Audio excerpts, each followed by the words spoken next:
ഇന്നത്തെ ആദ്യത്തെ മാച്ച് വരുന്നത് അർജന്റീന വേഴ്സസ് ഈജിപ്റ്റ് ആണ്. നമുക്കറിയാം അർജന്റീന ഇപ്പൊ കഴിഞ്ഞ മാച്ചിൽ വിങ് അറ്റാക്ക് വന്നപ്പോൾ പലപ്പോഴും സ്ട്രഗിൾ ഉണ്ടായിരുന്നു. അവരുടെ വിങ് ബാക്സ് ഒന്നും അത്ര നല്ലൊരു ഫോമിലല്ല കളിക്കുന്നത്. നമുക്കറിയാം ഈജിപ്തിന്റെ വിങ്ങേഴ്സ് അത്യാവശ്യം ത്രെറ്റ് ക്രിയേറ്റ് ചെയ്യുന്ന ഒരു പ്ലേയേഴ്സ് ആണ്. അപ്പൊ അങ്ങനെ വരുമ്പോൾ അർജന്റീന ഈ ഈജിപ്തിന്റെ എതിരായ മാച്ചിൽ അത്യാവശ്യം സ്ട്രഗിൾ ഒക്കെ ഉണ്ടാവും. പെട്ടെന്ന് ഈസി ആയിട്ടൊന്നും കയറി പോകാൻ അവരെ കൊണ്ട് സാധിക്കില്ല. എന്നാലും അർജന്റീന അടുത്ത റൗണ്ടിലേക്ക് പോകാൻ തന്നെയാണ് സാധ്യത കൂടുതൽ. വൺ സൈഡഡ് മാച്ച് ഒന്നും ആവാനുള്ള ചാൻസ് വളരെ കുറവാണ്. അടുത്ത മാച്ച് സ്വിറ്റ്സർലാൻഡ് വേഴ്സസ് കൊളംബിയ ആണ്. അവിടെ ഒരു അപ്പർ ഹാൻഡ് ഉള്ളത് കൊളംബിയക്ക് തന്നെയാണ് പെർഫോം വെച്ചിട്ടെന്നാണ് എനിക്ക് തോന്നുന്നത്.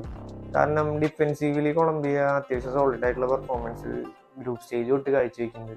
സ്വിറ്റ്സർലാൻഡിന്റെ അറ്റാക്ക് ചെയ്യാൻ അത്യാവശ്യം ചെറുത്ത് നിൽക്കാൻ പോകുന്ന ഒരു ഡിഫൻസ് ലൈൻ കൊളംബിയക്ക് ഉണ്ട്. അപ്പൊ അതുകൊണ്ട് തന്നെ ഈ മാച്ചിലേക്ക് വരുമ്പോൾ ഒരു 1 ഗോൾ മാർജിനിലൊക്കെ കൊളംബിയ മുമ്പിലേക്ക് പോകാനാണ് സാധ്യത. ഒരു 1-0 അല്ലെങ്കിൽ 2-1 കൊളംബിയക്ക് നെക്സ്റ്റ് റൗണ്ടിലേക്ക് ക്വാളിഫൈ ചെയ്യാനാണ് സാധ്യത. അപ്പോൾ ഇനിയിപ്പോൾ നിങ്ങളുടെ പ്രഡിക്ഷനും കാര്യങ്ങളൊക്കെ നിങ്ങൾ താഴെ കമന്റ് ചെയ്യുക. വേറൊരു വീഡിയോയിൽ കാണുന്നവരെ.